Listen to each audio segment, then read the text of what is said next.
அழகீஸ் எல்லாரும் எப்படி இருக்கீங்க? இன்னைக்கு வந்து ஒரு 5 கேஜி கேக் தான் அழகீஸ் டெலிவரி போயிருக்கோம். அங்க போறோம். செம்ம சூப்பரா அந்த பர்த்டே இதே வந்து செம்மையா டெக்கரேஷன் பண்ணியிருந்தாங்க. இது வந்து ஒரு அக்கா தான் பண்ணியிருந்தாங்க. தனியா ஒரே ஆளா பண்ணியிருந்தாங்க. ரொம்பவே அழகா இருந்துச்சு. ஸோ நாம வந்து இவங்க ரெகுலர் கஸ்டமர். ஸோ அவங்களுக்கு வந்து அக்கா, தங்கச்சி ஒரு 4, 5 பேர் இருக்காங்க. அவங்க 4, 5 பேத்துக்கும் மாத்தி ஆர்டர் எங்கிட்டயே தான் குடுப்பாங்க. ஸோ இது வந்து நான் ஹைட்டா தான் 5 கேஜி பண்ணலான்ட்டு இருந்தேன். ஏன் 3 ஸ்டெப் பண்ணுனேன் அப்படின்னு பார்த்தீங்கன்னா, ஏன்னா இங்கிருந்து அவங்க ஏரியாவுக்கு போகிறதுக்கு எனக்கு வந்து 45 கிலோமீட்டர்ஸ் அழகீஸ். ஸோ அதனால் நான் இவங்க ரெகுலர் கஸ்டமர்னால நான் இது எடுத்தேன். எப்போவுமே வந்து 30க்கு மேலே நான் தாண்ட மாட்டேன். ஸோ இன்றைக்கி வந்து அவ்வளோ தூரம் போகிறதுனால நம்மளுக்கு கையும் வலிக்கும். ஸோ 5 கிலோ இல்லையா?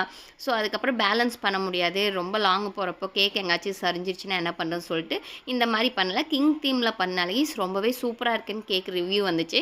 ஏன்னா இவங்க வந்து இப்போ வரைக்கும் எனக்கு ஒரு 20, 30 கேக் ஆர்டர் பண்ணியிருப்பாங்க.